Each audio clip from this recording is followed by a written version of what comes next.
So it's my absolute pleasure to welcome you to this breakout session, which is addressing gender disparities within the response to the COVID-19 outbreak, evidence from emerging research.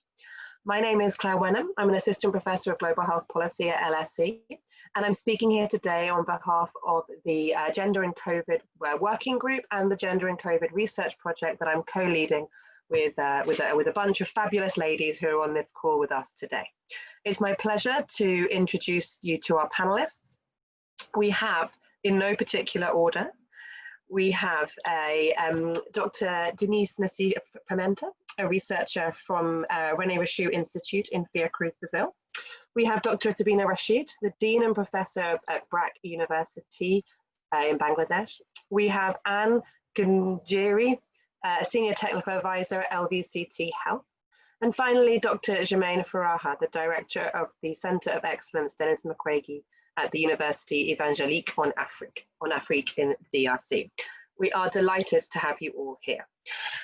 This session is really trying to think about and look at what's the data showing us. We know a lot about gender disparities in health more broadly. We know a lot about how gender has impacted men, women, and groups of other genders differently in other outbreaks, such as from Ebola, such as from Zika, from cholera outbreaks.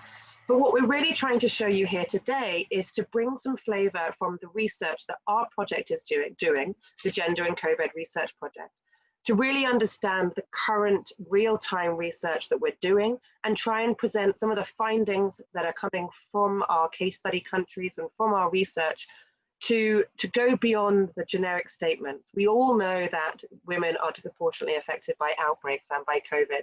This whole day, this whole summit is demonstrating that in different ways women are affected.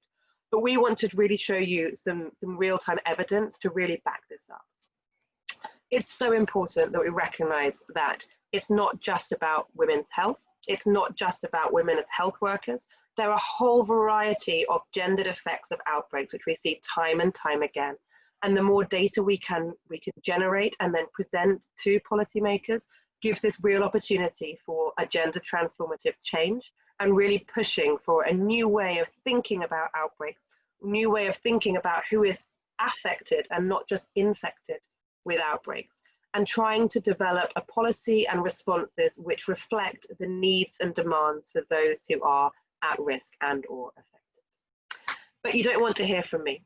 So I'm going to start posing some questions to our panelists, and we really look forward to all their responses.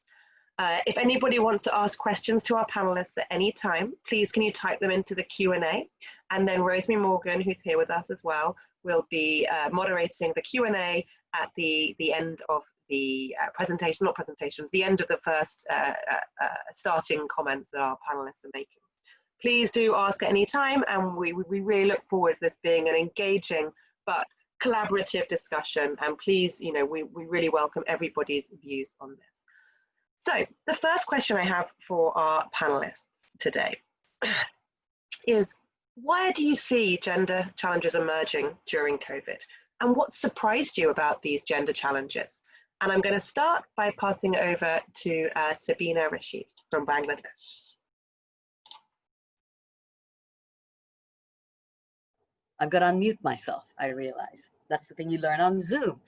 Hi, everyone. Good morning. It's evening in Bangladesh. But I wasn't surprised.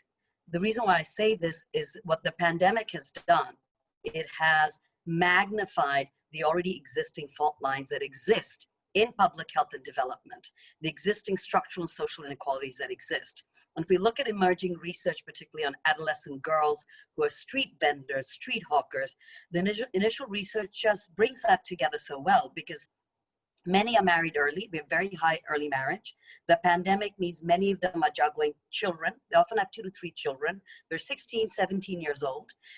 They have husbands who are also unemployed without jobs, or some are sick, or some are not working. So you have young girls who are talking about the pressures of taking care of households, taking care of children, and many of them couldn't sell their newspapers or towels or toys on the streets of Dhaka city. So what did they do? I'll just very quickly tell you. Mina is a young girl who walked to 30 houses one day when the shutdown had slightly eased, desperate for a job because they'd cut back on their meals. They were down to 1 meal a day. She was turned away because this was at the peak of the waited a day when she saw some cars passing by and waited near the traffic lights so she could beg. But transmission fears meant that no one was willing to help out, as they usually do when they see these young girls on the streets. Mind you, they're not young girls. They're sort of mothers who are young girls. So just to kind of emphasize that the lives are really, really hard. They're worrying about food, economic insecurity. On top of that, I have to say a couple of main points, and then I'll wrap up, is young men who are also running households talked about this fear of not being able to provide for their wives, for their children, for their parents in some cases. So very poor households were affected. But for young women, there was one young girl who was pregnant, who was on the streets trying to hawk whatever she had because she didn't have a choice. I mean, this is the level of desperation. At another level, for many of them, there was a disruption of social networks and relationships. Landlords started demanding rent monthly, irrespective of the pandemic. Mind you, the shutdown was 4 months in Bangladesh. Everything was shut. 1.2 million people had no jobs. That's over 75% informal workers without any money, any income. So most of their relationships and negotiating, navigating with these landlords and landladies, young girls would talk about how their husbands would navigate, or they would if the husband was outside. And it was very stressful. Storekeepers, negotiating with storekeepers who were actually giving them credit for 3 months. But by April and May, they were getting desperate because there was an unknown uncertainty, this never-ending pandemic. And they said, how are we going to survive? Because food consumption had gone down. Finally, they talked about this disruption of networks with neighbors and family members. While some were supporting each other, others couldn't. You had families leave, go back to the village out of desperation. And you also found that in general, and I'll wrap up on this point, is that there was increased sort of fear. You had the economic, social insecurity, and you also had this fear of a pandemic, this all-pervasive pandemic, and they didn't have the living conditions to buy a mask, buy soap. They lived in congested living environments, but they were getting very biomedical messages. And young women were extremely vulnerable in this environment. And this is just sort of the initial data, that's what it's showing. Thank you. Thank you so much, Sabina. Perfect timing. Next, I'm delighted to hand over to Denise. Hi, everyone. It's a great pleasure to be here as well. So I'm Denise. I'm an anthropologist speaking from Brazil. So it's known here. And it's great to be here and talking with everyone about this. So from the Latin America perspective, and Brazil in specific, the surprises, as similar to Sabina, there weren't surprises in terms of the root structural problems that we knew were very pungent in Brazil and in Latin America in general. It's such an unequal society, and there's so many problems that come from this. But what we are very amazed to see is how it's been playing out in our aspect political, how the political uses of the pandemic, and how it's an outrage really in terms of some people are naming it as a genocide, of how certain communities, certain ethnic and in terms of ethnicity, how people are being treated in terms of political policies. So this has been a surprise at the amount of the ways in which the pandemic has been used politically and how these things have been interplaying, and how Latin American in general has been overlooked and not been playing out in different territories and different categories. So these are some aspects that we can discuss later, and then we can discuss these ideas. Thank you. Thank you so much, Denise. Can I just remind anyone who's attending, who's listening, who wants to ask questions, to use the Q&A function, please. I'm now delighted to pass over to Germaine, one point is Germaine is going to speak to us in French. So for those of you who are Francophone, you know, it's your lucky day. You're not listening to another webcast in English. But anyone who is unable to follow in French, there will be a simultaneous translation pasted into the chat box for you. So Germaine. Merci Claire. Oui, la pandémie de COVID-19 a effectivement surpris à plusieurs anglais, notamment au niveau économique. Comme nous le savons déjà, en République démocratique du Congo, plus de 80% de femmes congolaises n'ont pas une source de revenus formels. La majorité de ces femmes-là travaillent dans l'informel, notamment les petits commerces, etc. Et avec la situation, elles se sont vues tout de suite perdre leurs activités économiques. Le peu de pourcentage de femmes qui travaillent formellement, elles aussi ont perdu une partie de leur poste, et d'autres filles, les filles scolarisées, qui se retrouvent aujourd'hui, certaines bien sûr, incapables de retourner à l'école à cause notamment des grossesses, de la pauvreté de famille, qui ne peuvent plus supporter les frais scolaires. Ça, oui, c'est une réalité, mais en RDC, mais elle a vraiment été plus prononcée à travers la crise de COVID-19. Et au niveau même de l'accès à l'information liée au virus lui-même et les mesures de prévention de la population, on a observé que les sensibilisations sur le COVID et les mesures de protection qui ont été lancées via plutôt les médias, l'Internet principalement, ou encore via des dépliants. Pourtant, toutes ces voies de communication sont peu sensibles ou trop peu utilisées d'ailleurs par les femmes ou les filles, particulièrement encore dans les milieux ruraux. Alors, ces femmes se sont vues vite exposées au virus par rapport aux hommes. Et quand bien même dans toutes les régions du pays, les femmes étaient majoritairement appelées à sortir de chez elles à la recherche de quoi nourrir la famille, avec moins d'accès aux équipements de protection individuelle ou à des équipements de taille appropriée. On va même constater qu'au niveau de mesures qui ont été prises en République démocratique du Congo, les confinements s'est finalement avéré malheureusement être un facteur de vulnérabilité pour de nombreuses femmes en RDC qui ont vu ainsi leur destin basculer dans l'horreur de violences qui s'est installée dans les familles et aux alentours à cause de la fermeture notamment des écoles, la restriction des mouvements ou les confinements obligatoires des populations. Et donc, les femmes se sont vues prises au piège contre les COVID et les violences sexuelles et celles basées sur le genre. Et pour finir, au niveau de la santé, on a observé que là encore, les femmes déjà qui ont du mal à accéder aux soins de santé, celles-là, elles se sont retrouvées au premier plan, comme d'ailleurs dans beaucoup de pays du monde, dans la riposte, dans la prise en charge des malades.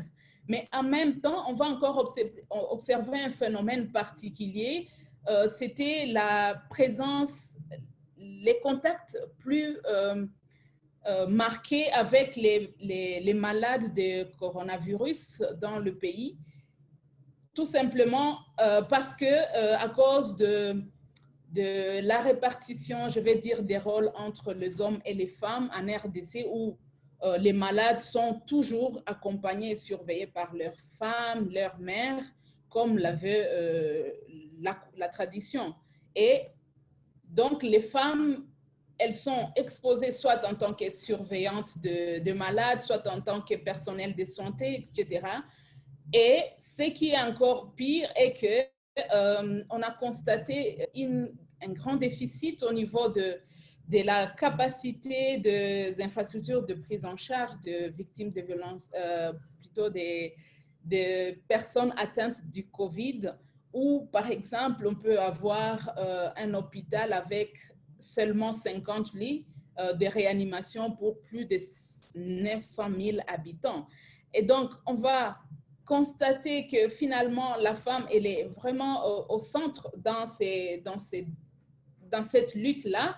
Mais malheureusement, il y aura encore un problème au niveau de la politique de manière globale où on a observé un détournement de l'attention et des ressources essentielles des dispositifs des services de santé sexuelle et reproductive, y compris les soins de santé maternelle et les services liés à la violence sexiste, à certaines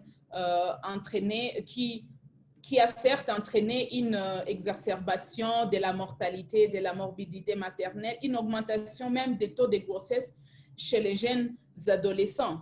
Et donc, oui, il y a l'autre défi quand même frappant, c'est qu'il y a peu de statistiques autour de toutes ces réalités qui ont été vécues et que les données qui existent, effectivement, sont des données collectées de manière dispersée. Mais voilà un peu la réalité et toutes les surprises que nous avons constatées pendant cette période de coronavirus en République démocratique du Congo. Merci. Thanks, Germaine. And last but very not least, Anne.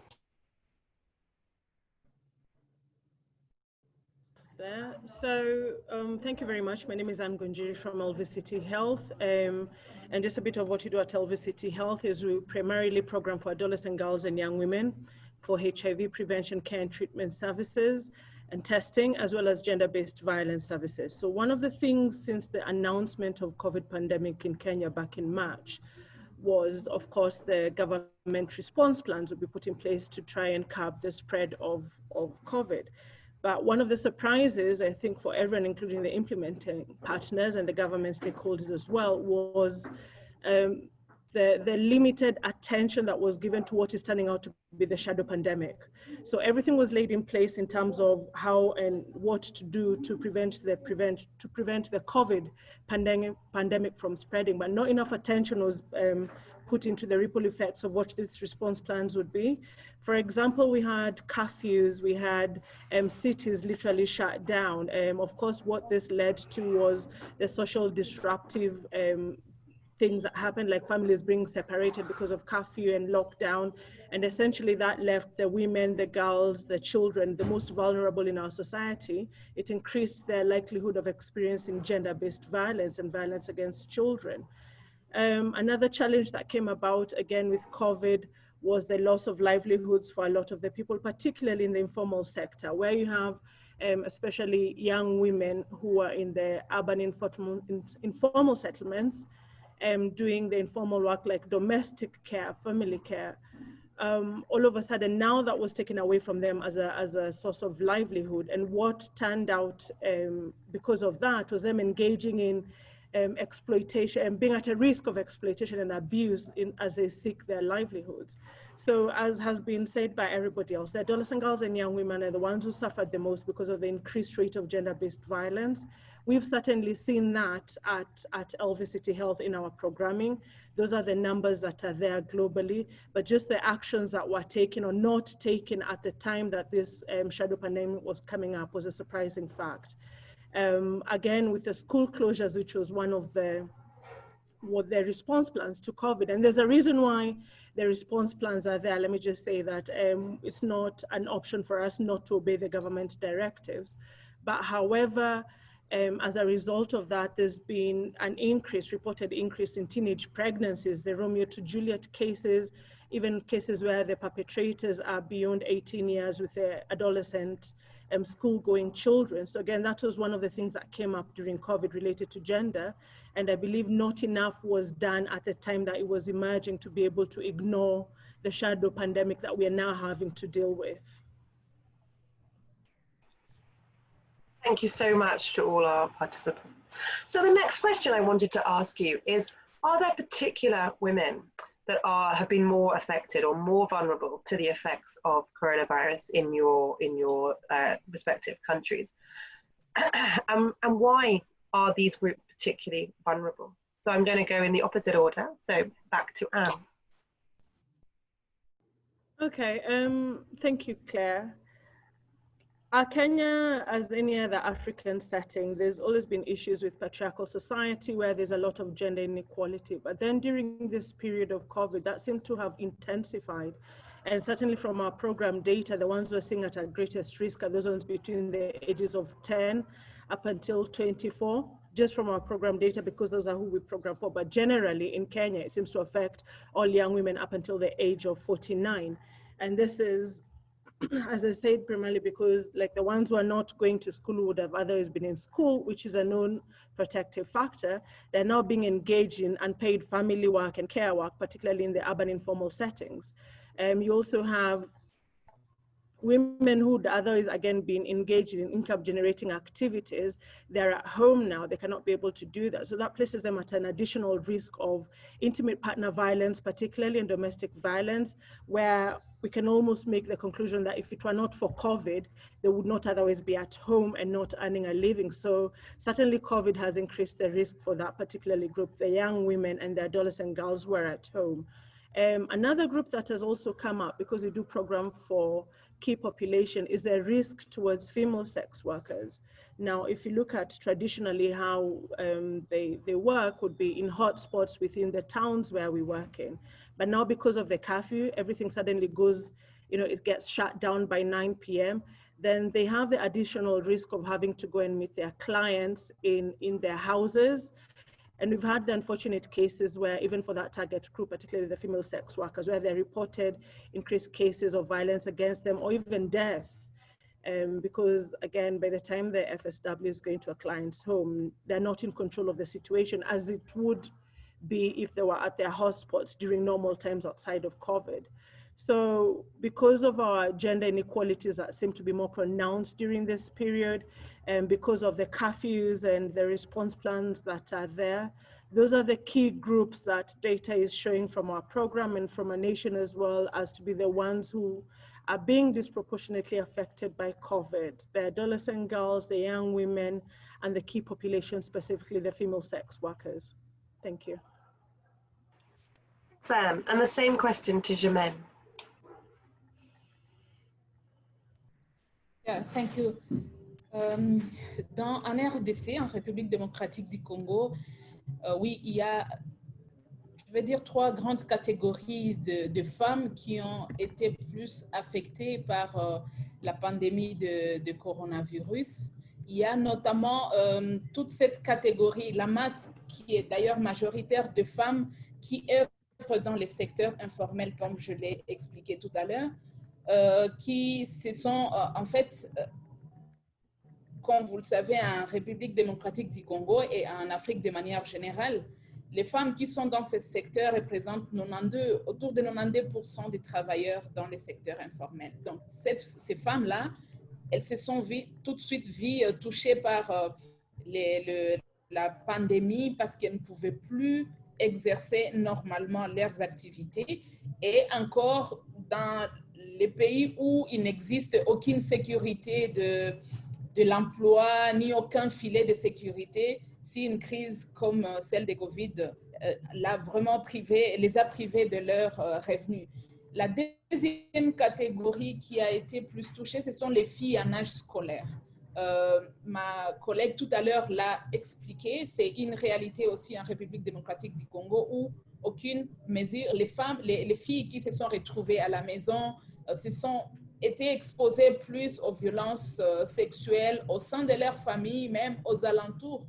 Et encore plusieurs cas de violences, de grossesses indésirables ont été rapportés dans les pays pendant cette période-là. Et comme dans les systèmes éducatifs formels, les filles qui se sont retrouvées enceintes ont du mal à retourner à l'école, les taux de retour effectivement à l'école semblent être à la baisse pour les filles.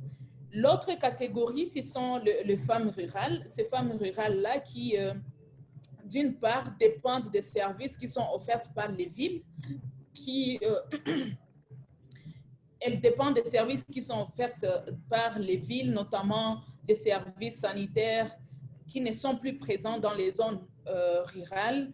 Et lorsqu'ils y sont, nécessitent des ressources provenant souvent des centres urbains, encore une fois, comme point d'entrée. Et lorsqu'il y a eu cette fermeture ou le manque de contact entre les villes et les milieux ruraux, les femmes se sont vues privées d'accès à ces soins de santé, d'autant plus qu'elles ne peuvent même pas se déplacer vers les milieux urbains. Alors, on va constater que ces mesures ont vraiment isolé ces femmes, en plus qu'elles ont déjà des difficultés d'accéder aux soins de santé et à d'autres ressources. La situation les a encore isolées davantage et on observe qu'il y a de plus en plus de cas de personnes vulnérables dans les milieux ruraux en République démocratique du Congo. Voilà, c'est vraiment à ces trois niveaux que nous avons observé plus d'impact dans le pays. Merci. Merci, Germaine. Okay, Denise. Yes, I think this is a very important aspect for us to discuss, and how what we mean when we say women. We always try to open up that category and think of ways of women in which territories, in which geographies, in which contexts, to help understand the impact, because the impact is very different. We've been seeing this here in Brazil. And now 6 months, almost 7 now, in terms of the timing and the temporality of the pandemic. It's been very clear how here in Brazil, Black women, young Black women and indigenous community have been, like I said before, very much impacted in the disastrous effects that this has. And in terms of the global and South and North policies, this has been very clear as well when we see how these policies have been playing out and the differences of political attention about these cases. And in here specifically in Brazil, during this time, we've had 3 ministers of health, and we are going through a very, very serious political crisis. So when you put these 2 things together, the pandemic and the political crisis and the access to data, we've had data blackouts, and we're still trying to really understand what's been going on. Testing, some states have been totally ignored. And we don't really, it's almost like we're walking in the dark, but we know, but thanks to our experience and our strong health system, universal health system in Brazil, it's been very clear how social movements and different civil society has been really important in putting this out and publicizing this and making this more visible in terms. So when we say women, it's very, for us here, it's been very important to really understand which women, who are we talking about, what languages are they talking, how are we going to access them, and just really basic who's in the other end that we're trying to have a dialogue with and access, and what are their needs and demands. So I think it's really even internally inside countries and internationally. So I think this is a really important topic that we need to keep in mind when we talk about gender. Thanks, Denise. Sabina. So I was just thinking about this question because there's so many different levels of poverty and insecurity and intersectional factors. So, I mean, if you look at young adolescents who are disabled, or if you're looking at transgender population, so what I would say within this group that we're doing research on is one of the groups that we're looking at, the fact that they're adolescents and they're leading adult lives, having children at 15 or 14, juggling household chores, taking care of family members, walking in the streets, working to just have an income is something that no 14 or 15-year-old, 16-year-old should be doing. So they're vulnerable by that. Secondly, if you're under 18, you don't get ID cards, which means that the economic packages that the government has rolled out, they're not eligible for it because you have to be 18 and above to get that ID card to register. Having said that, the distribution's been uneven, mismanagement is rife politically with who actually got food. So I was going to say, and then there's street hawkers. So you can't even get more informal than being a street hawker. You run to the streets, you sell a couple of toys, a towel, you earn some money, you run back, and it's erratic income. Particularly during a lockdown, there's no income. And that's for many families. So they're under 18, they're living adult lives. Income is erratic for many of the poor, but particularly when you're young and trying to run a family or a household, that's a lot of burdens. Secondly, for some of the ones that we've been following, they actually had jobs. They got out of working as street hawkers. And now they've gone back to hawking in the streets because of the pandemic, because jobs are just not there. Finally, they're also competing with adults for jobs, like pulling a three-wheeler or labor work. But these young men are 16, 17, 18. These young girls are standing for hours as maids looking for jobs in domestic. So in many ways, they have very, very strong levels of vulnerability and they're at risk of not only emotional, but mental and physical. And a recent study found that adolescents have high levels of malnutrition as well, not to get into the pregnancies and the risks and all of that. So I would say here's a group. And some of this makes me think of, if you look at the political, the social, the economic, and the structural factors, as Denise was saying, and we bring it together, you're talking about a sort of social injustice, like the right to health, the right to basic services, the right to live lives like other citizens that I have sitting in my house and on Zoom, that many don't, means that only a socially just model can address gender inequalities and equities, but also address some of the underlying causes, because many of these young girls who are double or triple burdened are living lives not separate from their husbands or their brothers or their fathers, who are now without jobs, and they're very stressed, and there's a lack of food. The difference is a lot of these young girls are not so mobile. They're much more insecure about crime and are worried about if the police do something to them, particularly when there was a shutdown and there was only police on the streets. Men were worried about being beaten. Young girls are more worried about rape or sexual assault. But I just wanted to say, I think we really need to think of some of the underlying conditions that really inform. And I saw a question there about education. When we're looking at adolescent girls, the boys were still roaming around. The slums slightly out, but the girls were much more immobile. And that had a lot of effect on sort of feeling sad and depressed, being confined, because they couldn't go to schools. Everything was shut for those who were going to school.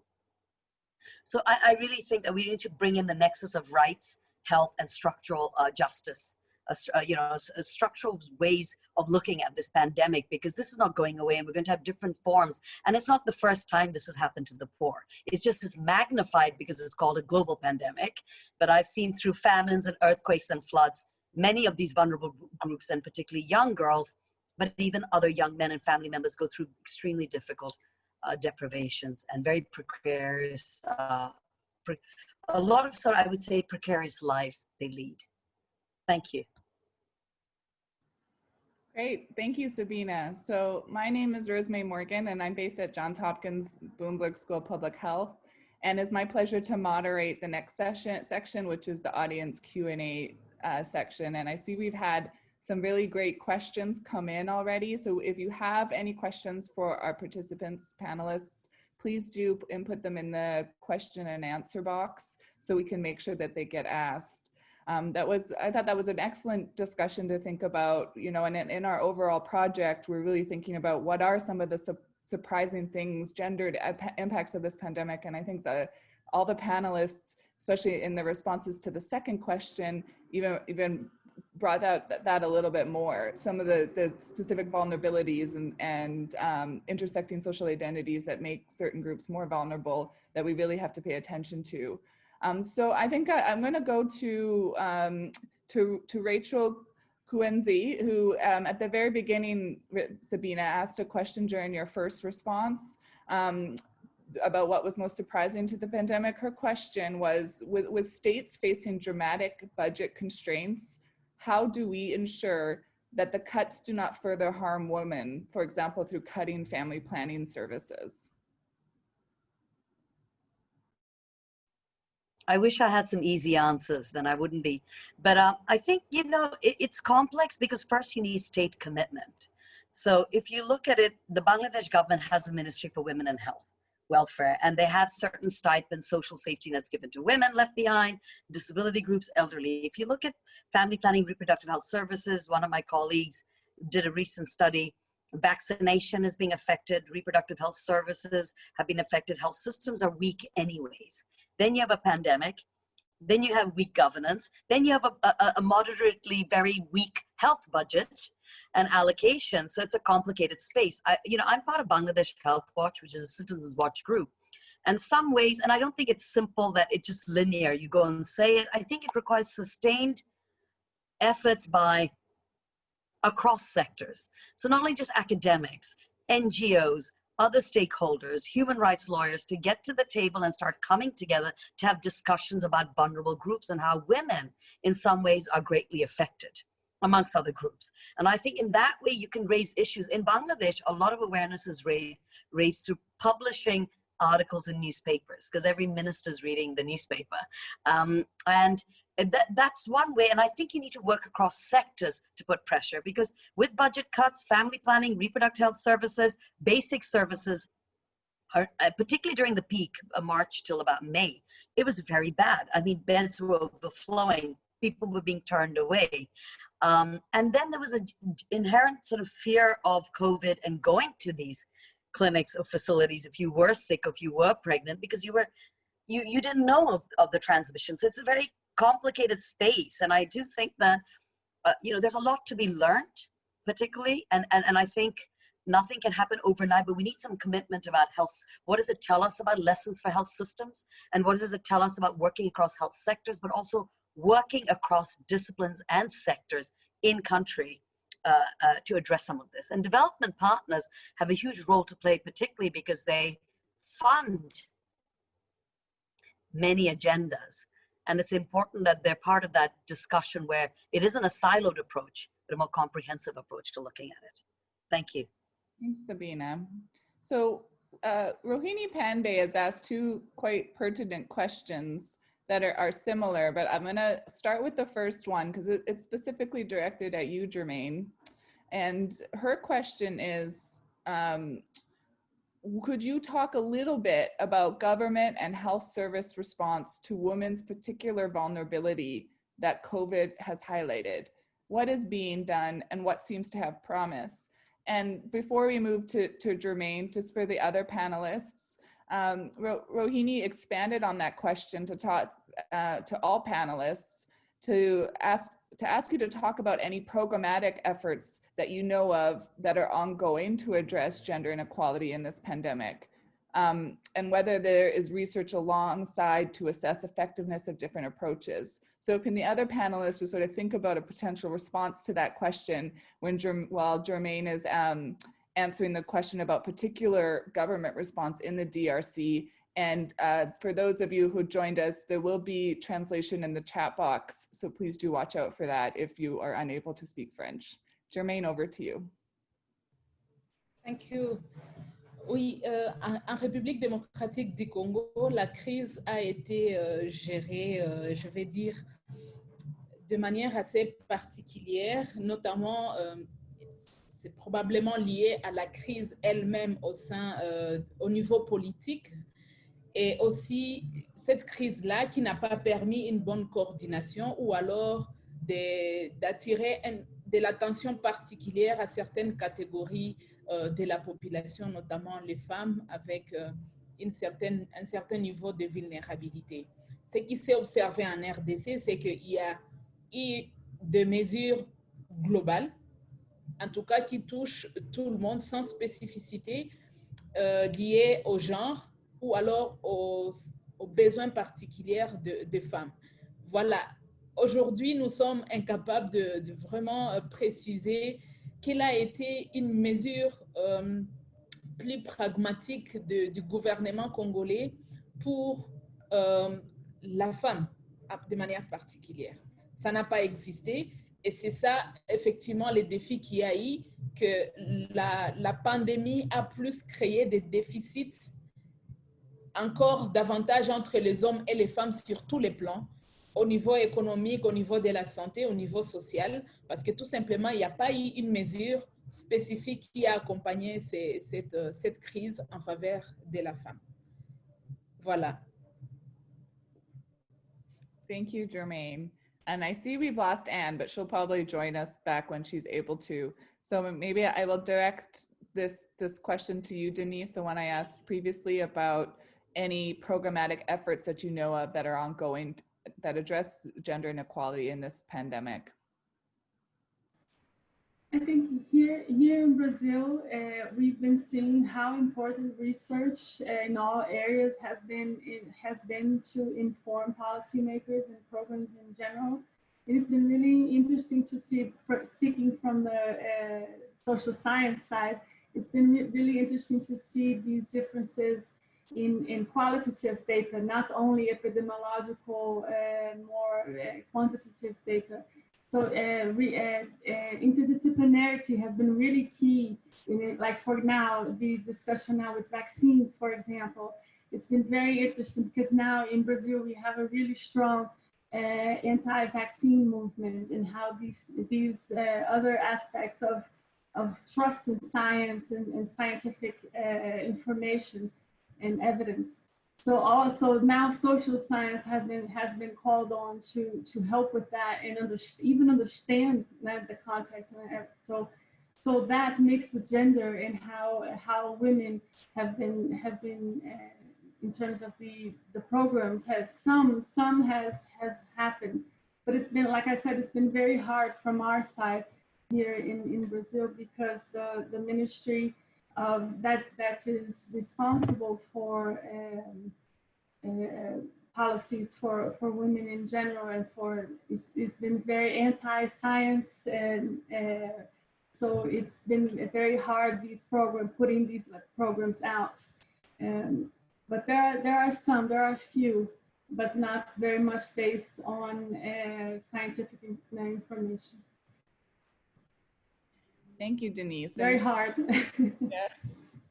Yes, especially when there's that contention between science and very strong, yeah. So there's a question from Sophia Ahmed that's quite similar to Rohini's question. So Anne, I think I will direct this one to you, because it's basically the same question asked in a different way, which is, are there any examples where gender considerations in the pandemic response were taken into account, and what were the outcomes? I'll give in relation mostly to the program that we do at LVCT Health with the adolescent girls and young women, now that we recognize that they are at one of the most vulnerable populations during this period and with the school closure. So what we've done deliberately is income generating activities for them, because we understand the relation between poverty, gender, and COVID as well. So especially for the young women, now that every other household needs to have a mask, or every other citizen needs to, that's something that we've encouraged them to carry on doing, so that it doesn't affect the livelihoods that they would have otherwise sought from somewhere else and has been stopped by COVID. We've also deliberately not lost touch, should I say, with our mentors. Normally our mentors during this period, again with COVID, it kind of started with them going on a go slow. So we've deliberately adapted the use of technology and getting them to pass on messages to the ground, to the girls on the ground. So we do a lot of IC information education and communication materials, or not just on GBV and the risk factors and what to do should the girls experience gender-based violence, but also COVID messaging. So it's been two-way, and most of the mentors have been receptive to it, and they've also been able to cascade the information down to the girls. So those are the unique things that we're doing in our program right now during COVID.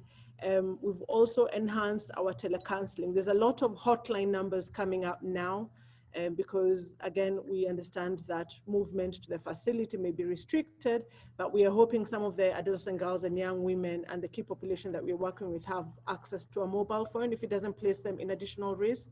So we've enhanced our telecounseling services, a nationwide number where all the survivors, or those ones who are at risk of, regardless of age, it's a toll-free number, can ring in.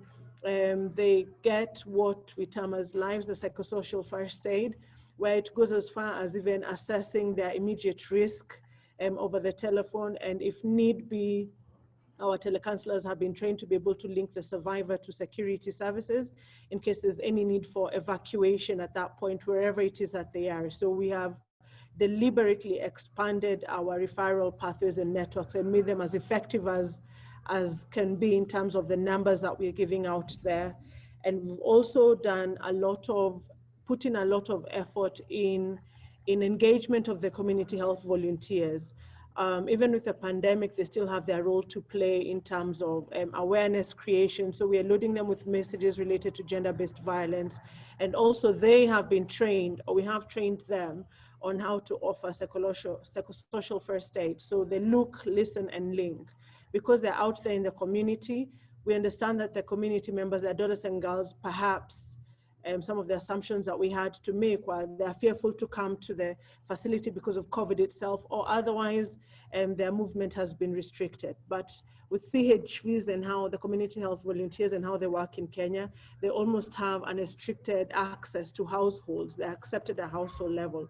So beyond monitoring their mother and child indicators, we've purposely trained them on how to offer that psychosocial first aid, where they can be able to look at the situation when they visit a household where there might be an adolescent girl with or without the offending caregiver and present.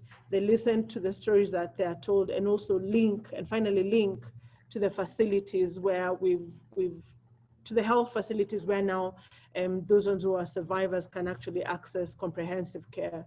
So those are some of the deliberate programmatic actions that we've taken during this period to address intimate partner violence and violence against children, and that's happening in the community now. Thank you. Great, thanks, Anne. And just been informed by Rupa Dutt that we can go over 10 minutes, so that gives us a little bit more wiggle room, which is nice. Sabina, I wanted to direct that question to you now as well from the Bangladesh context. What is being done from a gender perspective to address these issues? I was going to add to that, but make a slightly different point, because we're talking about gender inequalities, because there are many NGOs, there are actors, there's government doing various programs and reach out. Some are effective, some are not so effective, but there are activities on the ground. Bangladesh has BRAC, one of the largest NGOs in the world. It has a reach out to the entire country. They have a gender focus unit reaching out to document violence, give referral services, having community health workers go out to promote masks, to promote health messaging, to refer them to hospitals for uptake. But I just had two different points, just listening to us speak, if you don't mind me sharing. One is, in many of these countries, as I hear others, a lot of the informal workers are women.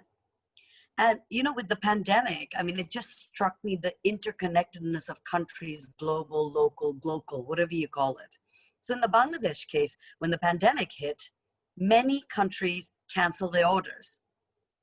And what happened was these orders were ready to be shipped. They were paid for. They weren't paid for, sorry. The workers had done the work. They were canceled. About 1.3 billion loss of the garment industry, which means how many women at the bottom of this hierarchy didn't have money or jobs because these garments were were sort of affected.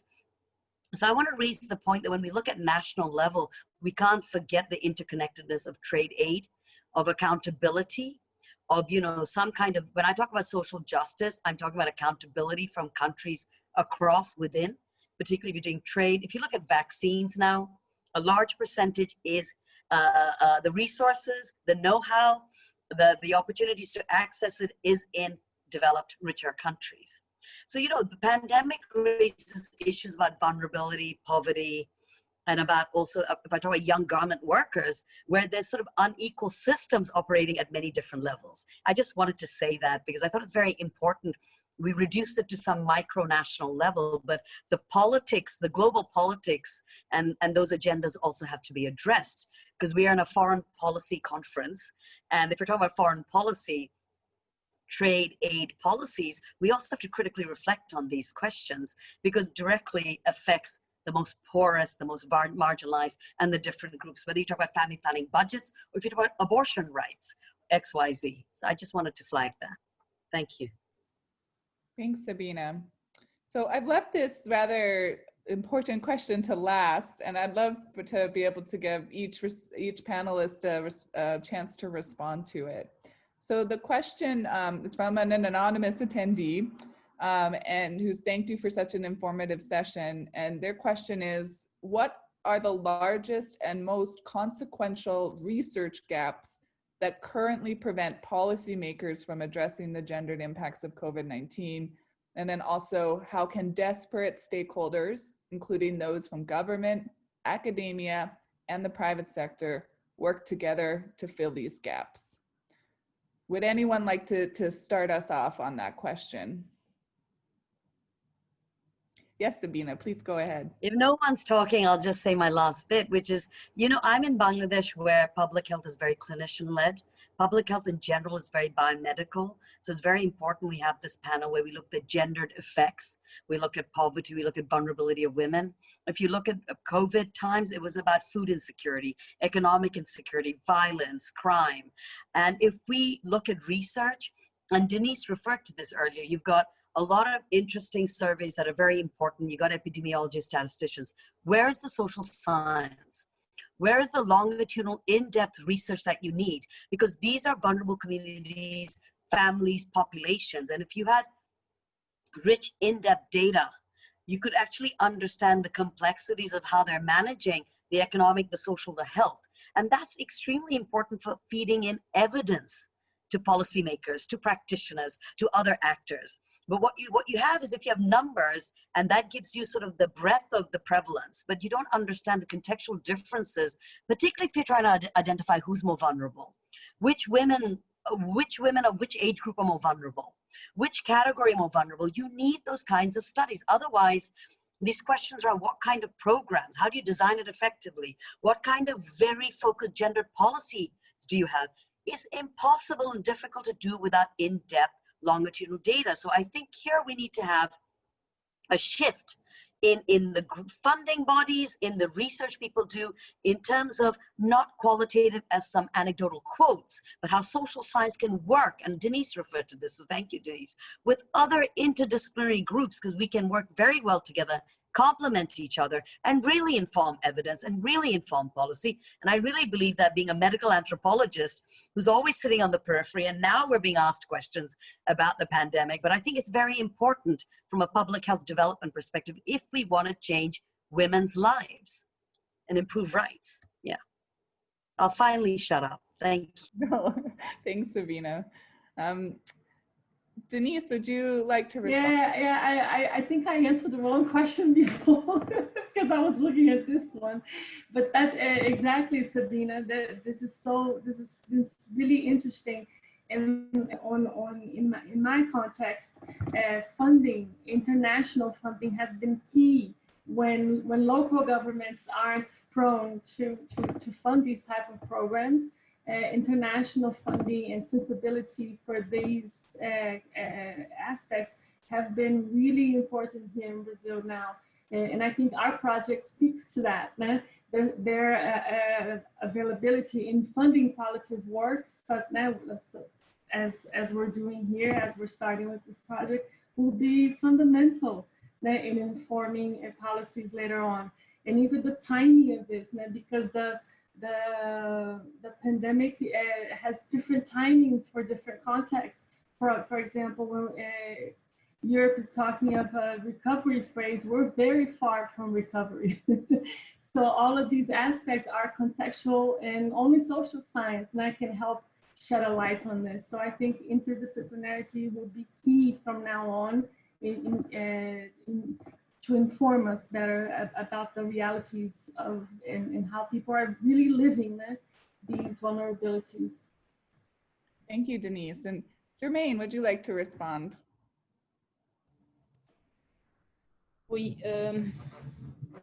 qu'il faut, les gaps qu'il faut changer ou qu'il faut vraiment, sur lesquels on doit travailler, à mon sens, dans les contextes de la République démocratique du Congo, c'est en fait la déconnexion que nous avons observée entre les politiques, les personnels de santé et les scientifiques. C'était trois domaines qui ont évolué séparément, et cela a fait effectivement qu'il y a eu beaucoup de difficultés dans la gestion de la crise. Et donc, ce qu'il faut améliorer en République démocratique du Congo au premier plan, c'est de développer une politique scientifique de manière à obtenir des évidences et particulièrement sexo-spécifiques, donc qui tiennent compte du genre et qui permettraient alors d'éclairer les décideurs politiques dans la phase de gestion de la crise ou même la phase post-Covid.